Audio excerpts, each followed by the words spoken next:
Hello എല്ലാവരും happy ട്രിക്കിലെ പതിവുപോലെ നമ്മുടെ പുതിയൊരു വീഡിയോയിലേക്ക് എല്ലാവർക്കും സ്വാഗതം. നല്ലൊരു മഴയ്ക്ക് ശേഷം ഒന്ന് പുറത്തിറങ്ങിയപ്പോൾ ഒരു പുറത്തുള്ള വ്യൂ ഒക്കെ ഒന്ന് ഞാൻ കാണിച്ചിട്ടാന്ന് വിചാരിച്ചിട്ടാണ് വന്നിട്ടുള്ളത്. അപ്പോൾ നോക്കി നല്ലൊരു മഴയ്ക്ക് ശേഷം അതാ നോക്കി ഒരു മഴക്കാലത്തിന്റെ എഫക്റ്റ് ആട്ടോ നമുക്കിങ്ങനെ പുറത്തിറങ്ങി കഴിഞ്ഞപ്പോൾ ഫുള്ള് ഇതാ കോട വന്ന് മൂടിയിരിക്കും കേട്ടോ. അപ്പോൾ നമ്മുടെ പുറകിലുള്ള ഒരു സ്ഥലങ്ങൾ നമുക്ക് കറക്റ്റ് ആയിട്ട് അങ്ങ് വ്യക്തമല്ല കേട്ടോ. ഫുള്ളൊരു പുകമഴ കേട്ടോ. അതേപോലെ തന്നെ മഴയ്ക്ക് ശേഷം നല്ല അടിപൊളിയായിട്ട് തണുപ്പും ഉണ്ട് കേട്ടോ. തണുപ്പ് എന്ന് പറഞ്ഞാൽ ഇന്നൊരു നല്ല രീതിയിൽ തന്നെ ഒരു തണുപ്പായിട്ട്, കാരണം നമുക്ക് പ്രകൃതിയെ നോക്കുമ്പോൾ അറിയാൻ വേണ്ടി പറ്റില്ല, നന്നായിട്ട് കോട ഇറങ്ങിയിട്ട്. അപ്പോൾ ഈ ഒരു വേനൽക്കാലത്ത് പോലും നമുക്കൊരു മഴ പെയ്ത് കഴിഞ്ഞാൽ പിന്നെ താട്ടോ അവസ്ഥ നല്ല തണുപ്പും അതേപോലെ തന്നെ കോടയും പിന്നെ കിളികളുടെ കലവിലെ ബഹളമൊക്കെ ആയിട്ട് മൊത്തത്തിലൊരു എന്താ പറയുക വല്ലാത്തൊരു ആംബിയൻസ് ആണ്. ഇപ്പോൾ നമ്മുടെ വീടൊക്കെ ആയിരുന്നോ വീടിന്റെ ആ ഒരു ബാക്ക് വശത്തുള്ള ഭാഗങ്ങളും നമുക്കൊന്നും അങ്ങനെ കാണാൻ വേണ്ടി പറ്റില്ല കേട്ടോ. ഫുള്ള് ഞാൻ നേരത്തെ പറഞ്ഞ പോലെ തന്നെ നോക്കി ഫുള്ളൊരു പുകമയ ആയിട്ടുണ്ട് കേട്ടോ. അപ്പോൾ ഒരു മഴ പെയ്തപ്പോഴത്തേനാണ് ഈ ഒരു അവസ്ഥ. ഇപ്പൊ നമുക്ക് കണ്ടിന്യൂസ് ആയിട്ട് കഴിഞ്ഞ 2-3 ദിവസങ്ങളായിട്ട് അത്യാവശ്യം നല്ല മഴ കിട്ടാറുണ്ട് കേട്ടോ. അപ്പോൾ ഒരു ദിവസം നല്ല അടിപൊളിയായിട്ടുള്ളൊരു മഴ തന്നെ കിട്ടിയപ്പോൾ അങ്ങനെയുള്ള മുന്നത്തെ ദിവസങ്ങളൊക്കെ അപേക്ഷിച്ച് കഴിഞ്ഞ ഈ ഒരു ദിവസം അത് ലാസ്റ്റ് ആയിട്ട് പെയ്ത മഴ നല്ല അടിപൊളി തകർപ്പ മഴ തന്നെയാണ്. അപ്പോൾ ഇന്നും കുഴപ്പമില്ലാത്തൊരു മഴ തന്നെയാണ് പെയ്തിരുന്നത്. എന്തായാലും മഴയ്ക്ക് ശേഷമുള്ള ഒരു പ്രകൃതി കാണാൻ തന്നെ നല്ല രസമാട്ടോ മൊത്തത്തിൽ. അപ്പൊ നമ്മുടെ ആവണിക്കുട്ടി ഇപ്പൊ ഉണ്ടെന്നുണ്ടെങ്കിൽ എന്നെക്കാളും ഫ്രണ്ടിൽ അവളായിട്ടോ വരുന്നുണ്ടാവും. അപ്പൊ അവള് നല്ല ഉറക്കത്തിലാണ്. അപ്പൊ അതുകൊണ്ടാട്ടോ ഞാൻ ഒറ്റയ്ക്ക് വന്നിട്ടുള്ളത്. അപ്പോൾ ഇതാ മൊത്തത്തിൽ ഈ ഒരു ഭാഗത്തൊക്കെയുള്ള അതിന്റെ ബാക്കിലേക്കുള്ള മരങ്ങളൊന്നും നമുക്ക് വ്യക്തമല്ല. അത്രത്തോളം കോട വന്ന് ഇങ്ങനെ മൂടിയിരിക്കുകയാണ്. ഇപ്പൊ ജസ്റ്റ് ഇതാ കോട ഇറങ്ങി തുടങ്ങിയിട്ടേ ഉള്ളൂ കേട്ടോ. കുറച്ച് കഴിയുമ്പോഴത്തേനും ഇപ്പൊ നമുക്ക് നമ്മുടെ ഈ അടുത്തുള്ള ഈ ഒരു ഭാഗം ഉണ്ടല്ലോ, അപ്പൊ അതൊന്നും നമുക്ക് ഒട്ടും കാണാൻ വേണ്ടി പറ്റില്ല. കാരണം ഇപ്പൊ ഇറങ്ങി തുടങ്ങിയിട്ടല്ലേ ഉള്ളൂ. കുറച്ച് കഴിയുമ്പോഴത്തേനും പുക പോലെ ഇങ്ങനെ വന്നിട്ട് ഫുള്ളായിട്ട് ഇങ്ങനെ കവർ ചെയ്യുവേ ആ ഒരു ഏരിയ മൊത്തത്തില്. പിന്നെ ഇങ്ങനെ മഴ നല്ല അടിപൊളിയായിട്ട് തന്നെ പെയ്താൽ പോലും നമുക്ക് പകലൊക്കെ അത്യാവശ്യം നല്ല വെയിലും കൂടി കിട്ടാറുണ്ട്. അപ്പൊ നമുക്ക് എന്തെങ്കിലുമൊക്കെ പണി ചെയ്യാണെങ്കിലൊക്കെ അടിപൊളിയാണ്. അതേപോലെ തന്നെ ഇങ്ങനത്തെ ഒരു മഴ പെയ്യുമ്പോൾ നമ്മുടെ ചെടികൾക്കൊക്കെ ഒരു വല്ലാത്തൊരു എന്താ പറയാ നല്ലൊരു എഫക്റ്റ് ആയിരിക്കും. നമ്മൾ എത്രത്തോളം നനച്ചു കൊടുത്താൽ പോലും കിട്ടാത്തൊരു എഫക്റ്റ് ആയിരിക്കും നമ്മുടെ ചെടികൾക്കൊക്കെ. നോക്കിയാൽ പയറൊക്കെ നന്നായിട്ട് ഇങ്ങനെ നനഞ്ഞ് കുളിച്ച് നിൽക്കുകയാണ്. അപ്പോൾ ആ പയറിന്റെ ആ ഒരു വള്ളികളൊക്കെ നോക്കി മേളിലേക്ക് നന്നായി സ്പ്രെഡായി തുടങ്ങിയിട്ടുണ്ട്. അപ്പോൾ താഴ്ഭാഗത്തൊക്കെ ആയാലും അതുപോലെ തന്നെ ഒരു സെന്ററിൽ കൂടെ ഒക്കെ നമുക്ക് പയറൊക്കെ തൂങ്ങി കിടക്കുന്നത് കാണാൻ വേണ്ടി പറ്റില്ല. അപ്പോൾ ആ പയറൊക്കെ ആയാലും പല ടൈപ്പ് പയറുണ്ട്. അതായത് നമ്മുടെ വള്ളിപ്പയറിനെയാണ് നമ്മളിവിടെ എല്ലാവരും ചെയ്തിട്ടുള്ളതെങ്കിൽ പോലും പല കളറായിട്ടുള്ള, അതായത് പല കളർ വെറൈറ്റീസ് ആട്ടോ. അപ്പോൾ ഗ്രീൻ ഉണ്ട്, അതേപോലെ തന്നെ പർപ്പിൾ ഉണ്ട്, ബ്ലാക്ക് ഉണ്ട്, അങ്ങനെ പല പല വെറൈറ്റി കളറുകളാണ്. അപ്പോൾ നമുക്ക് എന്തായാലും ഉണ്ടായി വരുന്നതിനനുസരിച്ച് നമുക്ക് ഓരോരോ കാഴ്ചകളായിട്ട് ഞാൻ കാണിച്ചു തരാം. അപ്പോൾ നോക്കി ഈ ഒരു രീതിയിലൊക്കെ നന്നായിട്ട് തന്നെ പയറുണ്ടായിട്ടുണ്ട്. അപ്പോൾ അത് വേറൊരു പച്ചയിൽ തന്നെ ഒരു 2-3 വെറൈറ്റി ഉണ്ട് കേട്ടോ. അത് കളറിൽ ചെറിയൊരു വേരിയേഷൻ ഉണ്ട് കേട്ടോ. ഒരു ലൈറ്റ് പച്ച, അതുപോലെ തന്നെ കടും പച്ച, അതേപോലെ തന്നെ വലിപ്പത്തിലുള്ള വേരിയേഷൻ ഒക്കെ ഉണ്ട്. ഇവിടെ മേളിലേക്കൊക്കെ ഉണ്ട് കേട്ടോ. അത്യാവശ്യം നന്നായിട്ട് സ്പ്രെഡായി കിടക്കുവാണ് ഈ ഒരു വള്ളി. നല്ല ക്വാളിറ്റിയുള്ള നല്ല ഹൈബ്രിഡ് ആയിട്ടുള്ള വിത്തുകളാണ് നമ്മൾ പർച്ചേസ് ചെയ്തിട്ടുള്ളത്. അതുപോലെ തന്നെ നമ്മളൊരു ഓൺലൈൻ പേജിൽ നിന്നാണ് അതൊക്കെ പർച്ചേസ് ചെയ്തിട്ടുള്ളത്. എന്തായാലും നല്ല ക്വാളിറ്റി ഉള്ള വിത്തുകൾ നോക്കി നമ്മൾ എപ്പോഴും പർച്ചേസ് ചെയ്യുകയാണെങ്കിൽ പയറായിക്കോട്ടെ ഇപ്പൊ എന്തൊരു ചെടി നടുവാണെങ്കിൽ നല്ല ക്വാളിറ്റി ഉണ്ടെന്നുണ്ടെങ്കിൽ നല്ല രീതിയിൽ ഈൽഡും കൂടി കിട്ടും. അപ്പൊ ഇതൊക്കെ നോക്കി പെട്ടെന്ന് നട്ടോ കായായിട്ടുള്ളത്. കായ് പോലെ തന്നെ നല്ല രീതിയിൽ തന്നെ പൂക്കൾ ഇടും. നോക്കി ഈ ഒരു പയറൊക്കെ അത്യാവശ്യം നല്ല വലിപ്പമുണ്ട് കേട്ടോ. വലിപ്പമുണ്ട്, അതേപോലെ തന്നെ നല്ല വണ്ണമുണ്ട് കേട്ടോ. പിന്നെ ഈ കാണുന്ന പയറൊക്കെ ആയാലും ഇപ്പൊ ഉണ്ടായി വന്നിട്ടേ ഉള്ളതുകൊണ്ട് തന്നെ ഇനി ഇത് നീളം വെക്കണം. അപ്പൊ എത്രത്തോളം നീളത്തിൽ പോകുന്നൊക്കെ നമുക്ക് എന്തായാലും വഴിയെ നോക്കാം കേട്ടോ. അതേപോലെ തന്നെ നമ്മൾ ഈ അടുത്ത് ചാണകപ്പൊടി മാറ്റും കഷ്ടം കൂടി നന്നായിട്ട് മിക്സ് ആക്കിയത് ഉണക്കി പൊടിച്ചിട്ടുണ്ടല്ലോ. അപ്പൊ അത് നന്നായിട്ടൊന്ന് എല്ലാവരും ഇട്ട് കൊടുത്തിട്ടുണ്ടായിരുന്നു. അപ്പൊ എന്തായാലും ഇട്ട് കൊടുത്തതിന്റെ എഫക്റ്റ് ഒക്കെ നന്നായിട്ട് കാണാൻ വേണ്ടിയിട്ട്, കാരണം വെള്ളയ്ക്കൊക്കെ നല്ല രീതിയിൽ തന്നെ ഫ്ലവറിങ് ഒക്കെ ഉണ്ട്. മിക്കവാറും നമ്മുടെ ഈ ഒരു വള്ളി നന്നായിട്ട് സ്പ്രെഡ് ആയിട്ട്, അതായത് വള്ളിപ്പാറിന്റെ ഒരു വള്ളി നന്നായിട്ട് ഈ ഒരു നെറ്റിൽ കൂടെ സ്പ്രെഡായിട്ട് ഇവിടെ ഒരു വേലിയുടെ സെറ്റപ്പ് ആവുന്നതാണ് തോന്നുന്നത്. ഇപ്പൊ തന്നെ ഒരു പകുതിയോളം ഫില്ലായി തുടങ്ങിയിട്ടുണ്ട്. പിന്നെ കുറച്ച് ഡേയ്സും കൂടി കഴിയുമ്പോഴത്തേനും ഈ ഒരു ബ്ലൂ കളർ, അതായത് നെറ്റിന്റെ ഒരു ചെറിയ ഭാഗം പോലും കാണാൻ വേണ്ടി ഉണ്ടാവില്ല. കാരണം മൊത്തത്തിൽ ഈ ഒരു പയറ് വന്ന് മൂടിയതാ. ഇതാട്ടോ വേറൊരു കളർ വെറൈറ്റി ഞാൻ പറഞ്ഞിട്ടുള്ളത്. അതേപോലെ തന്നെ ഇതിന്റെ ഇടയിലുണ്ട് കേട്ടോ. ഓരോ കളർ ഇങ്ങനെ ഉണ്ടായി വരുന്നവരുണ്ട്. അപ്പൊ എന്തായാലും കളർ നമുക്ക് നേരത്തെ തന്നെ തിരിച്ചറിയാൻ വേണ്ടി ഒരു ഇലകളിലേക്ക് നോക്കിയാൽ അറിയാൻ വേണ്ടി പറ്റും. ആ ഒരു ഏത് പഴം ഉണ്ടായി വരുന്ന ആ ഒരു പയറിന്റെ ചെറിയൊരു സാധനമുള്ള ഇലകള്, അതായത് ഇലകളിൽ കൂടെ വരുന്ന ആ ഒരു വെയിനുകളുണ്ടല്ലോ, അപ്പൊ അത് ആ ഒരു ഉണ്ടായി വരുന്ന പയറുമായിട്ട് ചെറിയൊരു സാമ്യം ഉണ്ട്. അപ്പൊ എന്തായാലും അത് വെച്ച് നമുക്ക് ഐഡന്റിഫൈ ചെയ്യാൻ വേണ്ടി പറ്റത് ഏത് വള്ളിയാണെന്ന് നോക്കി തന്നെ ഏത് പയറാണെങ്കിൽ ഉണ്ടാവാൻ പോകുന്നതൊക്കെ. അപ്പൊ എന്തായിരുന്നു പയറെല്ലാം നല്ല അടിപൊളിയായിട്ട് നല്ല ഉഷാറായി നിൽക്കുന്നുണ്ട്. പ്രത്യേകിച്ച് മഴയും കൂടി കിട്ടുകയാണെങ്കിൽ നല്ലൊരു തണുപ്പും കൂടി ആയല്ലോ. അതേപോലെ തന്നെ ഇവിടേക്ക് നമ്മൾ നാനോ സ്പ്രിംഗ്ലർ ആട്ടോ വെച്ച് കൊടുക്കുന്നത്. അപ്പൊ അതിന്റെ ഇടയിൽ കൂടെ പോയിട്ടുള്ള ഒരു ഓസ് ഉണ്ട് ബ്ലാക്ക്. അപ്പൊ ആ ഒരു ഓസിന്റെ സഹായത്തിലാട്ടോ നമ്മുടെ നാനോ സ്പ്രിംഗ്ലർ എല്ലാം നല്ല അടിപൊളിയായിട്ട് നല്ല രീതിയിൽ തന്നെ അടിക്കുന്നത്. അപ്പോൾ അതിന്റെ ഇടയിൽ കൂടെ നമ്മൾ കണക്ട് ചെയ്ത് വെച്ചിരിക്കുകയാണ്. അപ്പോൾ എന്തായാലും നല്ല രീതിയിൽ തന്നെ സ്പ്രേയിങ് മെത്തേഡിലൂടെ എല്ലാവരും ഒരേ ലെവലിൽ വെള്ളം കിട്ടുകയും ചെയ്യും. കുത്തി ഒളിച്ചിട്ട് ആ രീതിയിൽ നമ്മൾ നനച്ചു കൊടുക്കേണ്ട ആവശ്യമില്ലല്ലോ. അതേപോലെ നമ്മൾ മാനുവലി എല്ലാവരും നമ്മുടെ കൈ വെച്ചിട്ട് തന്നെ നനച്ചു വരുമ്പോഴത്തേന് അത്യാവശ്യം നല്ലൊരു ടൈം കൂടി ആവട്ടെ. നമ്മുടെ ഗാർഡൻ ആയാലും മൊത്തത്തിൽ എല്ലാവരും നനച്ചു വരും. അതുകൊണ്ട് തന്നെ നമ്മൾ എല്ലാ ഏരിയയിലും ഇതുപോലെ നാനോ സ്പ്രിംഗ്ലർ സെറ്റ് ചെയ്ത് കൊടുക്കാൻ നമുക്ക് ടൈം ഒരുപാട് ലാഭിക്കാൻ വേണ്ടി പറ്റും. കാരണം അത് ആ ഒരു ഓട്ടോമാറ്റിക് ആയിട്ട് തന്നെ അങ്ങനെ കറങ്ങിക്കോളും. പിന്നെ നമ്മൾ ആവശ്യാനുസരണം അതായത് 1 മണിക്കൂറൊക്കെ ഇട്ട് കൊടുത്താൽ തന്നെ എല്ലാവരും നല്ല രീതിയിൽ തന്നെ നനഞ്ഞ് കുളിച്ചിട്ടുണ്ടാവും. പിന്നെ അതിനുശേഷം നമുക്ക് മാറ്റി സെറ്റ് ചെയ്താലും കൂടി മതിയല്ലോ. പിന്നെ നമുക്ക് ഇപ്പോൾ ഒരു മഴ വരുമെന്ന് പറഞ്ഞല്ലോ. അപ്പൊ ഈ ഒരു മഴയിലായാലും നല്ല കാറ്റുണ്ടാവുന്നുണ്ട്. കാറ്റും മഴയും കൂടെ ആയതുകൊണ്ട് തന്നെ നമുക്ക് മഴ മാത്രമാണെങ്കിൽ സത്യം പറഞ്ഞാൽ ഒരു പ്രോബ്ലം ഇല്ലാട്ടോ. പക്ഷെ കാറ്റ് വീശുമ്പോഴാണ് എപ്പോഴും നമുക്കൊരു പേടിയുടെ ഈ ഒരു കാറ്റ് നിലം വെച്ചിട്ടില്ലാട്ടോ നമ്മുടെ ഒരു വാഴ. അപ്പൊ ഈ വാഴ ഉള്ളതാ കുലച്ചിട്ടുണ്ട്. അപ്പൊ കുല നന്നായിട്ട് മൂത്തിട്ടൊന്നും ഇല്ലാട്ടോ. പക്ഷെ എന്ത് ചെയ്യാനുള്ളതാ നല്ല കാറ്റ് വീശുന്നുണ്ട് താഴേക്ക് വീണ് കിടക്കുകയാണ്. പ്രത്യേകിച്ചൊന്നും പറ്റിയിട്ടൊന്നും ഇല്ല തോന്നുന്നുണ്ട്. കാരണം ആ ഒരു ഏരിയയിൽ എന്ന് പറയുമ്പോൾ അങ്ങനെ കല്ല കാര്യങ്ങളൊന്നുമില്ല. റോട്ടിലേക്കല്ലാട്ടോ വീണത്. റോട്ടിലേക്കാണ് വീണെങ്കിൽ നേരെ കോൺക്രീറ്റ് ആണ്. അതുകൊണ്ട് തന്നെ കായൊക്കെ ചിന്നി ചെതറി പൊട്ടി പോയേനെ. പക്ഷെ നേരെ വന്നിട്ട് ആ ഒരു മണ്ണിലേക്ക് കുത്തി വീണുകൊണ്ട് തന്നെ കായ്ക്കൊന്നും അങ്ങനെയൊന്നും പറ്റിയിട്ടില്ല. പക്ഷെ സംഭവം എന്ന് വെച്ചാൽ നമുക്ക് മൂപ്പെത്തിയിട്ടില്ല കേട്ടോ കൊല. കാരണം നമുക്ക് പഴിപ്പിക്കണം എന്നൊക്കെ ഉണ്ടെങ്കിൽ അതിന് മാത്രം ഒരു മൂപ്പൊന്നും ആയിട്ടില്ല കേട്ടോ. അതിന് മുന്നേ എന്തായാലും നിലം പതിച്ചിരിക്കുകയാണ്. പിന്നെ എന്തായാലും ഈ ഒരു മണ്ണിലേക്ക് തന്നെ കുത്തി വീണുകൊണ്ട് കായുടെ അടിഭാഗം ഒന്നും നാശനഷ്ടമൊന്നും സംഭവിക്കാതെ നമുക്ക് എന്തായാലും സേഫ് ആയിട്ട് കിട്ടിയിട്ടുണ്ടെന്ന് പറയാം കേട്ടോ. നമുക്ക് കറിയിലേക്കൊക്കെ എടുക്കാനൊക്കെ നല്ലതാണ് എന്തായാലും. ഇവിടെ തൊട്ടടുത്തതാ വേറൊരു കൊലയും കൂടി ഉണ്ട് കേട്ടോ. ഇതും ഒന്ന് കൊലച്ച് വന്നിട്ടേ ഉള്ളൂ. ഇതൊക്കെ ചെറിയൊരു കൊലയായിട്ടാണ് നിൽക്കുന്നത്. കാരണം അതൊക്കെ മൂത്ത് വരുന്നുള്ളത് നമ്മുടെ ഇപ്പോൾ താഴേക്ക് വീണ ആ ഒരു കൊലയുടെ പകുതി പോലും ആയിട്ടില്ല കേട്ടോ. അപ്പൊ നോക്കി ഒരു ഏരിയ ആയാലും നോക്കി ഇത് എനിക്ക് കുറച്ച് ദിവസം നമ്മളിവിടെ വന്ന ടൈമിൽ അതായത് നമ്മുടെ ആ പയറിന്റെ ഒരു ഭാഗത്തൊക്കെ വന്നിട്ട് നമുക്ക് കുറച്ചുകൂടി നല്ല രീതിയിൽ തന്നെ വ്യക്തമായതുണ്ട്. പക്ഷെ അത് വീണ്ടും വീണ്ടും തുടങ്ങി സ്പ്രെഡ് ആയിക്കൊണ്ടിരിക്കുകയാണ്.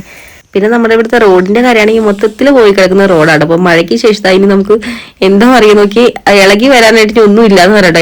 ഇളകി വന്നിട്ട് ആ ഒരു കോൺക്രീറ്റും അതേപോലെ തന്നെ ടാറിങ്ങും മൊത്തത്തിൽ ഇങ്ങനെ പൊളിഞ്ഞിളകിയതാ. റോഡിൽ കൂടെ മൊത്തം കല്ലുകളൊക്കെയാണ്. അപ്പൊ ഈ ഒരു ഏരിയ എന്ന് പറയുമ്പോൾ കുറച്ചുകൂടി ഒന്ന് നല്ലൊരു ഭാഗമായിട്ട് ഞാൻ ഇപ്പൊ കാണിച്ചിട്ട്. പക്ഷെ ഇവിടുന്ന് കുറച്ചുകൂടി അങ്ങോട്ടേക്ക് പോകുന്നതോറും ഭയങ്കര ശോകമാട്ടോ നമ്മുടെ റോഡിന്റെ കാര്യം. അപ്പൊ ഇതൊക്കെ എന്ന് നേരാക്കുന്നുള്ള കാര്യത്തിൽ നമുക്കൊന്നും യാതൊരു പ്രതീക്ഷയില്ല കേട്ടോ.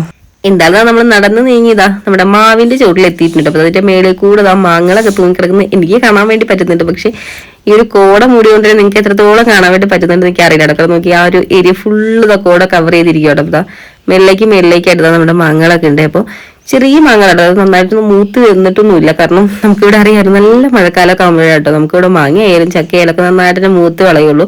പക്ഷെ ഓൾമോസ്റ്റ് എല്ലാവരും ഇപ്പൊ നന്നായിട്ട് മൂത്ത് പഴുത്ത് തുടങ്ങി കാണും. പക്ഷെ നമുക്ക് ഇവിടെ ലാസ്റ്റ് ആട്ടോ നന്നായിട്ട് മാവൊക്കെ പൂത്ത് തുടങ്ങും. അപ്പൊ അതിനനുസരിച്ചാണുള്ളതൊക്കെ നന്നായിട്ടൊന്ന് വലുതാവുക. ഈ ഒരു സ്റ്റേജിലാട്ടോ നിൽക്കുന്നത്. കണ്ണിമാങ്ങയല്ല. അപ്പൊ കണ്ണിമാങ്ങയുടെ പരുവത്തിൽ നിന്ന് മാറ്റൊരു മീഡിയം ടൈപ്പിലായി നിൽക്കുക കേട്ടോ. അപ്പൊ നമുക്ക് ഇടയിലിടയിലായിട്ട് അത്യാവശ്യം നല്ല രീതി തന്നെ ഉണ്ടായിട്ടുണ്ടേ. ഈ ഒരു മാവിലുണ്ടായിട്ടുള്ള മാങ്ങകളൊക്കെ നമുക്ക് മൂത്ത് കളഞ്ഞു നമുക്ക് പറിച്ച് വെച്ചിട്ട് നമുക്ക് പഴിപ്പിക്കുകയാണ്. നല്ല ടേസ്റ്റാണ്. കാരണം നല്ല മധുരമുള്ള മാങ്ങ, അതുപോലെ തന്നെ നല്ല പൊടിയും ഉണ്ട് കേട്ടോ. പിന്നെ നമുക്ക് പച്ചയ്ക്കായാലും നമുക്ക് ഈ നോർമലി ഉള്ള ഈ ഒരു മൂവാണ്ട മാങ്ങയൊക്കെ ഉണ്ടല്ലോ. അപ്പൊ അതിന്റെ അത്രയും പുളി വരുന്നില്ല കേട്ടോ. ചെറിയൊരു പുളി കുറവുള്ള ഒരു മാങ്ങയാണ്. എന്തായാലും പഴിപ്പിച്ച് കഴിഞ്ഞാൽ നല്ല അടിപൊളി ടേസ്റ്റ് ആണ്. അപ്പൊ ഞാൻ കുറച്ച് പറിച്ചെടുത്തിട്ട് ഇപ്പൊ ഉപ്പിലൊക്കെ ഇട്ട് വെച്ചിട്ട്, കാരണം നമ്മുടെ ആവണിക്കുട്ടി എന്ന് പറഞ്ഞാൽ മാങ്ങ കുതിച്ച് കേട്ടോ. ഇടയ്ക്കിടയ്ക്ക് ഇവിടെ നടക്കാനൊക്കെ രാവിലെയൊക്കെ വരുന്ന ഒരു ടൈമിലായാലും ഇവിടെ എത്തിക്കഴിഞ്ഞാൽ ആൾക്ക് മാങ്ങ വേണ്ട. ഒരു മാങ്ങയെങ്കിലും ഒരു ദിവസം അവള് പറിച്ചെടുക്കാറുണ്ട്.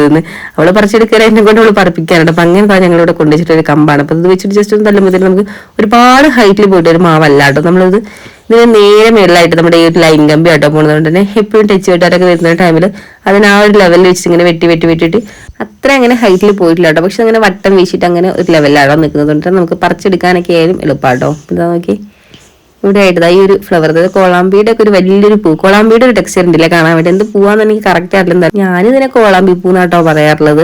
നമ്മുടെ ഈ ഏരിയയിലേക്ക് ഒരുപാടുണ്ട് കേട്ടോ. ഇങ്ങനെ വേലി പോലെ ഇങ്ങനെ കുറച്ചുണ്ടെങ്കിൽ തന്നെ അങ്ങനെ സ്പ്രെഡായി ഒത്തിരി ഉണ്ടായിട്ടുണ്ട്. അതുപോലെ തന്നെ പൂവാണെങ്കിലും നല്ല വലുപ്പമുണ്ട് കേട്ടോ. അപ്പോൾ ഈ ഒരു കളർ മാത്രമല്ല, ഇതിനൊരു 3 വെറൈറ്റി ഉണ്ട്. നല്ല യെല്ലോ കളറും ഉണ്ട്, അതേപോലെ തന്നെ നല്ല ബ്ലൂ കളറും ഉണ്ട്. അങ്ങനെ 3 വെറൈറ്റി നമ്മുടെ ഈ ഒരു ഭാഗത്ത് ഞാൻ കണ്ടിട്ടുണ്ട്. അപ്പൊ ഇത്ര വെറൈറ്റി ഉണ്ടെന്ന് എനിക്ക് അറിയില്ല. അതേപോലെ തന്നെ ഇതിന്റെ പേര് കറക്റ്റ് എന്താ നിങ്ങളൊക്കെ പറയാറുണ്ടെന്നുണ്ടെങ്കിൽ അറിയുന്ന കൂട്ടരാണെങ്കിൽ കമന്റ് ചെയ്യണേ. ഇനി നമുക്ക് എന്തായാലും നേരെ തിരിഞ്ഞ് നടക്കാം കേട്ടോ. കാരണം വേറെ നല്ലട്ടോ. നോക്കി നല്ല രീതി തന്നെ വീണ്ടും കോട ഇറങ്ങിയിട്ടുണ്ട്. അതേപോലെ തന്നെ വീണ്ടും ഒരു മഴക്കാറ് കാണുന്നുണ്ട്. പിന്നെ എപ്പോൾ വേണമെങ്കിലും പെയ്യാം. അതുകൊണ്ട് തന്നെ നമുക്ക് നേരെ വീട്ടിലേക്ക് പോകാം. കാരണം നമ്മുടെ ആവണിക്കുട്ടി ഇപ്പൊ നല്ല ഉറക്കം കൂടിയാണ്. അപ്പൊ എന്തായാലും ആളെ ഏകദേശം എനിക്കുള്ള ഒരു ടൈമൊക്കെ ആയി തുടങ്ങിയിട്ടുണ്ട്. എന്തായാലും ഇതുപോലെ ഇടയ്ക്കൊക്കെ ഓരോ മഴ കിട്ടുമ്പോൾ നമ്മളും ഹാപ്പിയാണ്. അതേപോലെ നമ്മളെക്കാൾ ഇരട്ടി ഹാപ്പി ചെടികൾ തന്നെയായിരിക്കും. കാരണം നമുക്കിപ്പോൾ എല്ലാ ഏരിയയിൽ നിന്നും സ്പ്രിംഗ്ലർ വെച്ച് കൊടുക്കാനും വേണ്ടി പറ്റില്ല. അതുപോലെ തന്നെ നനയാൻ കിട്ടാത്ത കുറേ ഭാഗങ്ങൾ എന്നാലും ഉണ്ടാവുമല്ലോ. അപ്പം എന്തായാലും അങ്ങനെയുള്ള സ്ഥലങ്ങളൊക്കെ നല്ല രീതി തന്നെ നനയാൻ, അതുപോലെ തന്നെ ഭൂമി ആയാലും മൊത്തത്തിലും തണുക്കാനൊക്കെ നല്ല അടിപൊളിയായിട്ടല്ലേ ഈ ഒരു മഴയൊക്കെ. അപ്പോൾ നോക്കിയതാ ഈ ഒരു റോഡൊക്കെ ആയാലും നന്നായിട്ട് ഇങ്ങനെ നനഞ്ഞിരിക്കട്ടെ. കാരണം മഴ ഇപ്പം തോർന്നിട്ടല്ലേ ഉള്ളൂ. അതേപോലെ എന്താ ഇവിടേക്ക് നിറച്ചിങ്ങനെ ചരലുകൾ ഇങ്ങനെ ഇളകി വന്നിരിക്കണം. അപ്പോൾ മേളിൽ നിന്ന് ഇങ്ങനെ ഒഴുകി വരുന്നതൊക്കെ നേരത്തെ ഈ റോഡിന്റെ ഈ ഒരു ഏരിയയിലായിട്ട് വന്ന് അടിയുന്നത്. അതേപോലെ തന്നെ കഴിഞ്ഞ ദിവസങ്ങളിൽ ഞാൻ കമന്റ്സിന് റിപ്ലൈ കൊടുത്തുകൊണ്ടിരുന്ന ടൈമിലായിരുന്നു 2 കമന്റ്സ് കണ്ടത്. കാരണം നിങ്ങളുടെ നാട്ടിലേക്ക് മഴയുണ്ടോ ചോദിച്ചു, അതുപോലെ ക്ലൈമറ്റ് എങ്ങനെയുണ്ട് പോകുന്നൊക്കെ. എന്തായാലും ചൂടിനൊക്കെ വല്ലാത്തൊരു ആശ്വാസം എന്ന് പറയാം. കാരണം അത്രയും നല്ല ചുട്ടുപൊള്ളുന്ന ഒരു വെയിലിനൊക്കെ ഒരു ആശ്വാസമായിട്ട് നല്ലൊരു അടിപൊളിയായിട്ടൊരു 3-4 മഴയൊക്കെ കിട്ടിയിട്ടുണ്ട്. അപ്പൊ ഈ രീതിയിലാണ് നമ്മുടെ ക്ലൈമറ്റ് ഇപ്പൊ ഉള്ളത് എന്തായാലും. പിന്നെ ഇതാ ഈ സംഭവം എന്താണെന്ന് മനസ്സിലായ കൂട്ടുകാരെ, എന്താണ് നമ്മുടെ കഴിഞ്ഞ ഒരു 1 വീക്ക് ആയിട്ട് നമ്മൾ ആ ഒരു വീഡിയോ അപ്ലോഡ് ചെയ്തിട്ടുണ്ടെങ്കിൽ ആ ഒരു വീഡിയോ കണ്ട കൂട്ടരാണെങ്കിൽ ഇതാ ഇപ്പൊ എന്താ സംഭവം എന്ന് മനസ്സിലായിട്ട്. അപ്പോൾ ഇത് കാരണം നമ്മുടെ മെലസ്റ്റോമിന് വേറൊരു പ്ലാന്റ് പ്രൊപ്പഗേറ്റ് ചെയ്യാനുള്ള ഒരു പ്ലാനാണ്. അപ്പൊ അതിന്റെ ഭാഗമായിട്ട് നമ്മൾ നോക്കിയാൽ ഗ്രാഫ്റ്റിംഗ് ബോളിൽ കുറച്ച് പോട്ട് മിക്സറൊക്കെ സെറ്റ് ചെയ്തിട്ട് നമ്മളൊരു പ്രത്യേക രീതിയിൽ അതിനെ സെറ്റ് ചെയ്തിരിക്കട്ടെ. അവിടെ നല്ലൊരു അടിപൊളി റിസൾട്ടിനെ അവിടെ നോക്കി ആ ഒരു മെല്ലയ്ക്ക് ഇങ്ങനെ വളർന്ന് കയറിയിട്ടുള്ളത് ഫുള്ള് വേരുകളാണ്. ആ ഒരു ഗ്രാഫ്റ്റിംഗ് ബോൾ ഫുള്ളായിട്ട് ഇങ്ങനെ വേര് ഇങ്ങനെ നിറഞ്ഞു നിൽക്കുന്നത് നമുക്കതിനെ കട്ട് ചെയ്ത് മാറ്റാനുള്ള ഒരു ടൈം ആയിട്ട് നല്ലൊരു മഴയൊക്കെ കിട്ടിയതുകൊണ്ട് തന്നെ നമുക്കിനി അധികം താമസിക്കാതെ തന്നെ നമുക്ക് നല്ല രീതിയിൽ നട്ടു കൊടുക്കാൻ പറ്റുന്നത്. അതൊക്കെ ഇങ്ങനെയാണെന്നൊക്കെ ഞാൻ ഡീറ്റെയിൽ ആയിട്ട് കാണിക്കാം കേട്ടോ. അപ്പോൾ നോക്കി നല്ല രീതിയിലാണ് എപ്പോഴും ഫ്ലവറിങ് ഒക്കെ ആയത്. അപ്പോൾ ഇതുപോലൊരു മെലസ്റ്റോമി ഉണ്ടെന്നുണ്ടെങ്കിൽ നമുക്ക് വേറൊരു ചെടി നമ്മുടെ വീട്ടിലില്ലെങ്കിലും ഒരു പ്രോബ്ലം ഇല്ല. കാരണം ഡെയിലി നമുക്ക് ഈ ഒരു രീതിയിലാട്ടോ ഫ്ലവർ തരിക. അതേപോലെ തന്നെ ഇത് ഞാൻ വേറൊരു ഭാഗത്ത് അതേപോലെ തന്നെ സെറ്റ് ചെയ്തിട്ടുള്ളതാണ്. അപ്പോൾ ഇത് നമ്മുടെ ഗ്രാഫ്റ്റിംഗ് ബോർഡിൽ ഞാൻ നേരത്തെ പറഞ്ഞ പോലെ തന്നെ നമ്മുടെ പോട്ടി മിക്സുകൾ ഉണ്ടല്ലോ, അപ്പോൾ അതെല്ലാം സെറ്റ് ചെയ്തിട്ട് നേരെ ഇതിലേക്ക് പ്ലേസ് ചെയ്ത് കൊടുത്തിരിക്കണം. അപ്പോൾ അതായത് ഡീറ്റെയിൽ വീഡിയോ നമ്മുടെ ചാനലിൽ കിടക്കേണ്ടതെന്നാലും അറിയണമെന്ന് ആഗ്രഹമുള്ള കൂട്ടരാണെങ്കിൽ എന്തായാലും കണ്ടുനോക്കൂടെ. കാരണം ഒരുപാട് പേർക്ക് ബെനിഫിറ്റ് ആവുന്ന ഒരു കിടിലൻ വീഡിയോ തന്നെയാണ്. കാരണം ഞാൻ തന്നെയായിരുന്നു നമ്മുടെ മെലസ്റ്റോമയുടെ വീഡിയോസ് ഒക്കെ ഇടുന്ന ടൈമിൽ നമ്മുടെ കമന്റ് ബോക്സിൽ എപ്പോഴും വരുന്നൊരു കമന്റ് ആണ്, ചേച്ചി മെലസ്റ്റോമയുടെ പുതിയ പ്ലാന്റ് പ്രൊപ്പഗേറ്റ് ചെയ്യുന്ന ഒരു വീഡിയോ നമ്മൾ ഏതൊക്കെ രീതിയിൽ നോക്കിയിട്ട് സെറ്റ് ആവുന്നില്ല. എന്തായാലും അങ്ങനെയുള്ള കൂട്ടുകാർക്ക് എന്തായാലും ഉപകാരപ്പെടും കേട്ടോ. അതേപോലെ തന്നെ മെലസ്റ്റോമയുടെ തൊട്ടടുത്ത് തന്നെ ഇടുക നേരെ നമ്മൾ നട്ടു കൊടുത്തത് ഫുള്ള് ഈ ഒരു പ്ലാന്റ് ആണ്. അപ്പൊ ഇതായാലും നല്ല രീതിയിൽ നനഞ്ഞ് കുളിച്ച് നിൽക്കും. ഒരു മഴയുടെ എഫക്റ്റിൽ നന്നായിട്ട് ഫ്ലവറിങ് ഉണ്ട്. അപ്പൊ ഇതൊക്കെ നമുക്ക് നല്ല രീതിയിൽ നന കൊടുക്കുന്നതനുസരിച്ച് നമുക്ക് അങ്ങനെ സീസണോ കാര്യങ്ങളൊന്നും അല്ല, നമുക്ക് എത്രത്തോളം നന കൊടുക്കാൻ വേണ്ടി പറ്റും അതിനനുസരിച്ച് നല്ല രീതിയിൽ ഫ്ലവറിങ് ഉണ്ടാവും. പിന്നെ 2-3 ദിവസമായിട്ട് നല്ലൊരു മഴ കിട്ടിയെന്ന് ഞാൻ പറഞ്ഞിട്ടുണ്ടല്ലോ. അപ്പൊ ആ ഒരു മഴയ്ക്ക് ശേഷം നമ്മുടെ ഗാർഡനിലായാലും ഞാൻ കുറച്ച് ചേഞ്ചുകളൊക്കെ വരുത്തിയിട്ടുണ്ട് കേട്ടോ. അപ്പൊ ഇതാ ഇരിക്കുന്ന പോട്ടുകളൊക്കെ കണ്ടോ, അത് ഫുള്ള് ബൊഗൈൻ വില്ലാസിന്റെ പ്ലാന്റ്സ് ആണ്. അപ്പൊ എന്തായാലും അതെല്ലാം ഞാൻ ആദ്യം പ്ലേസ് ചെയ്തിട്ടതാ ഈ ഒരു ഏരിയയിലായിരുന്നു. അപ്പൊ എന്തായാലും ഇവിടുന്ന് ഫുള്ളായിട്ട് ഞാൻ മാറ്റിയിട്ട് ആ ഒരു ഏരിയ ഫുള്ള് ക്ലീൻ ചെയ്തിട്ട് ഞാൻ എന്താ അവിടെ വേറെ കുറച്ച് പ്ലാന്റ്സ് സെറ്റ് ചെയ്ത് കൊടുത്തിട്ടുണ്ട്. അപ്പൊ എന്തായാലും അതിപ്പോ ഇന്ന് നന്നായിട്ട് ഡെവലപ്പായി വരുന്നതിലൂടെ കാരണം ഇപ്പൊ നമ്മൾ സെറ്റ് ചെയ്ത് കൊടുത്തിട്ടുള്ളൂ. അപ്പൊ എന്തായാലും അതിന്റെ അപ്ഡേഷനൊക്കെ ഞാൻ അടുത്ത വീഡിയോസിലൂടെ കാണിക്കാം. അതേപോലെ എന്താ ഈ ഒരു രീതിയിലാട്ടോ നമ്മുടെ ബൊഗൈൻ വില്ലാസ് എല്ലാം സെറ്റ് ചെയ്ത് കൊടുത്തിട്ടുള്ളത്. അതുപോലെ തന്നെ ഓൾമോസ്റ്റ് എല്ലാ കളർ വെറൈറ്റീസും നമ്മുടെ കയ്യിൽ അവൈലബിൾ ആണ്. അതേപോലെ തന്നെ ബെഡ് വെറൈറ്റീസും ഉണ്ട്. അപ്പൊ ഇതൊക്കെ ബെഡ് ചെയ്തിട്ടുള്ള പ്ലാന്റ്സ് ആണ്. അപ്പൊ ഇതിന്റെ ഇടയിലുള്ള ഒരു വൈറ്റ് ഉള്ളത് നല്ല രസമായിട്ടാകും. പ്രത്യേകിച്ച് നമുക്ക് രാവിലെ നീച്ച് കഴിഞ്ഞാൽ അതിന്റെ ഇടയിൽ കൂടെ ഇങ്ങനെ മഞ്ഞുകളിലൊക്കെ നീട്ടുന്ന പ്രത്യേക ഭംഗിയായിട്ട് വന്നു കഴിഞ്ഞാൽ കാണാൻ തന്നെ ആയാലും. പിന്നെ അത് നമ്മുടെ വൈറ്റിലും ഉണ്ട് അതിന്റെ ഇടയിൽ ആ ഒരു വൈറ്റ് കുഞ്ഞൊരു ഭാഗങ്ങളായിട്ട്. പിന്നെ ഇത് വളരെ ചെറിയൊരു പ്ലാന്റ് ആണ്. അപ്പൊ അതിലായാലും നിറച്ച് തിങ്ങി നിറഞ്ഞിട്ടാട്ടോ പൂക്കൾ ഉണ്ടായിട്ട്. അപ്പൊ ഒരു മഴയുടെ എഫക്ട് നോക്കിയാൽ വെള്ളത്തുള്ളികളൊക്കെ കാരണം നേരത്തെ ചരിഞ്ഞ് കിടക്കേണ്ട ഒരു പൂവിന്റെ ഒരു ഭാഗം നന്നായിട്ട്. അതുപോലെ തന്നെ നമ്മുടെ ബൊഗൈൻവില്ലാസ് ഒക്കെ ഏതാ നമുക്കിനി പ്രൂൺ ചെയ്യാൻ വേണ്ടിയിട്ടുള്ള ടൈം ആയി തുടങ്ങിയിരിക്കുകയാണ്. അപ്പം നമുക്കിനി പ്രൂണിങ്ങിന് ശേഷം നല്ല രീതിയിൽ ഫ്ലവറിംഗ് ഒക്കെ ഉണ്ടാവും. അപ്പം നമുക്കിനി അധികം വൈകാതെ പ്രൂൺ ചെയ്യണം. അതായത് ബൊഗൈൻവില്ലാസ് ഒക്കെ കാണിച്ചിട്ട് കേട്ടോ അതിന്റെ ഇടയ്ക്ക് ഒരു കരട് കയറിയിട്ടോ കണ്ടില്ല, ഇങ്ങനെ കുഴപ്പമൊന്നുമില്ല. അപ്പൊ നമുക്കിനി നേരെ പോകാനുള്ളത് മഴ പെയ്തല്ലോ, അതുകൊണ്ട് നമുക്കിനി കക്ക നീട്ടിയിട്ട് നമുക്ക് അതൊക്കെ നമ്മുടെ ഏലത്തിന്റെ ചൂടിലൊക്കെ ഇട്ട് കൊടുക്കണം. അപ്പൊ എന്തായാലും അതിലേക്കാണ്. അപ്പൊ എന്തായാലും കക്ക അല്ലാതെ കൊണ്ടുപോകാൻ നമ്മൾ ഇറക്കിയിട്ടുണ്ട്. അപ്പൊ എന്തായാലും അത്യാവശ്യം ഒരു ബൾക്ക് ക്വാണ്ടിറ്റി ഞാൻ നീട്ടോ കക്ക. അതുകൊണ്ട് തന്നെ കക്ക ഫുള്ള് നമുക്ക് നീറ്റാത്ത കക്കകളാണ്. അതുകൊണ്ട് നമുക്കിനി നീറ്റ് നന്നായിട്ട് നൈസ് പൊടി പോലെ ആകുമല്ലോ. അപ്പൊ ആ ഒരു പൊടിയായിട്ടാണ് നമ്മൾ നേരെ നമ്മുടെ ഏലത്തിലേക്കൊക്കെ ഇട്ട് കൊടുക്കുന്നത്. അതുപോലെ തന്നെ ഇതുപോലെ ഒരു മഴയൊക്കെ പെയ്തതിനു ശേഷം നമ്മൾ ഇട്ട് കൊടുക്കുകയാണെന്നുണ്ടെങ്കിൽ നല്ല ഇതിനെ എഫക്റ്റീവായിട്ട് അതിന്റെ ചുവട്ടിലേക്കൊക്കെ പിടിക്കൊടുക്കുക. പിന്നെ കക്ക ഇട്ട് കൊടുക്കുന്ന മണ്ണിനും ഒരുപാട് നല്ലതാട്ടോ. കാരണം മണ്ണിന്റെ അമ്ലത്വം നിലനിർത്താൻ ഒരുപാട് ബെനിഫിറ്റ് ഉണ്ട്. അതുപോലെ തന്നെ പ്ലാന്റ്സിനായാലും ഒത്തിരി ബെനിഫിറ്റ് ഉള്ളതുകൊണ്ട് നമ്മുടെ പ്ലാന്റ്സിന് നമ്മൾ പ്രത്യേകിച്ച് ഏലത്തിന് നൂതന ജാതിക്കൊക്കെ നമ്മൾ ഇടയ്ക്കിടയ്ക്ക് ഇതുപോലെ കക്കയൊക്കെ ഇട്ട് കൊടുക്കാറുണ്ട്. അതുപോലെ തന്നെ മഴ കിട്ടുന്ന ഒരു ടൈമിലൊക്കെ ഇട്ട് കൊടുക്കുകയാണെങ്കിൽ കുറച്ചുകൂടി അടിപൊളിയായിട്ടുള്ളത്. അതേപോലെ തന്നെ ഇല്ലാന്നുണ്ടെങ്കിൽ നമുക്ക് നനച്ചു കൊടുക്കുകയാണെങ്കിൽ കുറച്ചുകൂടി എഫക്റ്റീവ് ആയിട്ട് പിടിക്കും. അപ്പം എന്തായാലും നമുക്ക് മഴയൊക്കെ കിട്ടിയോണ്ട് നമുക്ക് ഇന്ന് അടിപൊളിയായിട്ട് ഇട്ട് കൊടുക്കാം. അപ്പം എന്തായാലും ഇട്ട് കൊടുക്കുന്നതിന് വേണ്ടി നമുക്ക് നീറ്റാണല്ലോ. അപ്പം എന്തായാലും നീറ്റാൻ വേണ്ടത് നമ്മൾ ചൂടുവെള്ളം യൂസ് ചെയ്തിട്ടാണ് നീറ്റുന്നത്. അപ്പോൾ വെള്ളമൊക്കെ തിളയ്ക്കാൻ വേണ്ടത് നമ്മൾ അടുപ്പിൽ വെച്ചിട്ടുണ്ട്. അപ്പോൾ അത്യാവശ്യം നല്ല ക്വാണ്ടിറ്റിയിലുള്ള ഞാൻ വലിയൊരു കലത്തിലാട്ടോ വെച്ചിട്ടുള്ളത്. അതേപോലെ തന്നെ ഈ ഒരു കലം പോരാ, എന്താണ് നമുക്ക് ഇത് ഒഴിച്ചെടുത്തതിന് ശേഷം നമുക്ക് വീണ്ടും എടുക്കാം. അപ്പോൾ ചകിരി അതേപോലെ തന്നെ ചിരട്ടകൾ അതുപോലെ തന്നെ കുറച്ച് വലിയ വിറകുകളൊക്കെ ഉണ്ടായിരുന്നു. അപ്പൊ അതെല്ലാം യൂസ് ചെയ്തിട്ടാണ് നമ്മളിപ്പോൾ പുറത്തടുപ്പിൽ കത്തിക്കുന്നത്. അപ്പോൾ പിന്നെ കുറച്ച് പുകഞ്ഞാലും പ്രശ്നമൊന്നുമില്ലല്ലോ. കാരണം ഉള്ളിൽ എന്ന് പറയുമ്പോൾ പുകഞ്ഞു കഴിഞ്ഞാൽ പിന്നെ മൊത്തത്തിൽ പുകയായിരിക്കും. പിന്നെ നമ്മുടെ പെയിന്റ് അടിച്ച ആ ഒരു ഏരിയ ഫുള്ള് നമുക്ക് വേറൊരു പെയിന്റ് ആയിട്ട് മാറട്ടെ. തൊട്ടിട്ട് ആ പുറത്താകുമ്പോൾ നമുക്കങ്ങനെ പ്രത്യേകിച്ച് പ്രശ്നമൊന്നുമില്ല. ഏത് വിറകാണെങ്കിൽ നമുക്ക് ഇട്ടും കൂടി കൊടുക്കാം. തന്നെ നന്നായിട്ട് പുക വരുന്നതുകൊണ്ട് ഞാൻ നന്നായിട്ട് ഊതി കൊടുക്കട്ടെ കേട്ടോ. ഓൾമോസ്റ്റ് നല്ല രീതിയിൽ തന്നെ ചൂടായിട്ട് അപ്പം തന്നെ നന്നായിട്ട് തിളച്ച് കഴിഞ്ഞാൽ നമ്മൾ നേരെ നീറ്റാൻ വേണ്ടി പോകും. ഗൈസ് നമ്മളെ കക്ക നീറ്റാനായിട്ട് തീയൊക്കെ നല്ല അടിപൊളിയായിട്ട് കത്തിച്ചിട്ടാണ് നമ്മൾ വന്നിട്ടുള്ളത്. എന്നാലും തീയെല്ലാം കത്തിച്ച് വന്നപ്പോഴത്തേനും ഉറങ്ങിക്കിടന്ന് നമ്മുടെ ആവണിക്ക് തന്നെ നീച്ച് വന്നിട്ടുണ്ട് കേട്ടോ. അപ്പൂപ്പ വീട്ടിൽ പോവാ. ഇന്ന് നല്ല മഴ പെയ്തിട്ട് ക്ലൈമറ്റ് നന്നായിട്ട് ചേഞ്ച് ആയിട്ട് നല്ലൊരു തണുപ്പൊക്കെ ആയിട്ട് ആവണിക്കുട്ടി ആയാലും കുളിച്ചപ്പോഴത്തേനും സെറ്ററിൽ കയറിയിരിക്കുക കേട്ടോ. തണുക്കുക എന്നൊക്കെ പറഞ്ഞപ്പോൾ നല്ലൊരു ഉറക്കമൊക്കെ കഴിഞ്ഞു. നീണ്ട ഉറക്കം കഴിഞ്ഞിട്ട് വന്നിരിക്കുകയാണ് കുട്ടിക്കുറുമ്പി. ഹായ് പറഞ്ഞേ, ഹായ് പറ, ഹായ് പറഞ്ഞ അപ്പൂപ്പന്റെ വീട്ടിൽ കൊണ്ട ഹായ് ചായ കുടിച്ചോ ചോദിക്കി എന്താ കഴിച്ചേ അവന് ചായ കുടിച്ചോ അവന് ചായ കുടിച്ചോ എവിടെ ചായ കുടിച്ചേ അവൻ ഇത്ര നേരം ഉറങ്ങുമായിരുന്നല്ലോ. അപ്പൊ എന്തായാലും അവനിപ്പോ ഉറങ്ങി നീച്ചല്ലോ. അപ്പൊ എന്തായാലും മുഖക്കൊന്ന് കഴുകി കൊടുത്തതിന് ശേഷം അവൾ നടക്കാൻ കൊണ്ടുപോട്ടെ കേട്ടോ. അപ്പൊ നടക്കാൻ കൊണ്ടുപോയി കഴിഞ്ഞാൽ അവൾക്ക് ഭയങ്കര ഇഷ്ടമായിട്ടോ, ഭയങ്കര എനർജറ്റിക് ആവും ഞങ്ങൾ നടക്കാനൊക്കെ പോയാലേ. ഒരുപാട് ഇഷ്ടമാണ് അവൾക്ക് നടക്കാനൊക്കെ പോയി കഴിയുമ്പോഴത്തേന്. ഇപ്പൊ ആണെങ്കിൽ നല്ലൊരു ക്ലൈമറ്റ് കൂടിയാണ്. അപ്പൊ നമുക്ക് പോവാന്ന് പറഞ്ഞുകൊണ്ടിരിക്കട്ടെ. അപ്പൊ എന്തായാലും നേരെ ഞങ്ങൾ നടക്കാനെന്ന് പറഞ്ഞപ്പോഴത്തേനും നമ്മുടെ വെള്ളമൊക്കെ നല്ല രീതിയിൽ തന്നെ തിളക്കിയതിന് ശേഷം നമുക്ക് കക്കാന്ന് വന്നിട്ട് നീറ്റാം.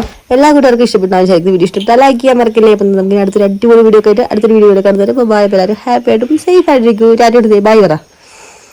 ഒരു കൊടുക്ക് പെൻകിസ് കൊടുക്ക്, നേരെ കൊടുക്ക്, ഇങ്ങോട്ട് നോക്ക്. Okay bye.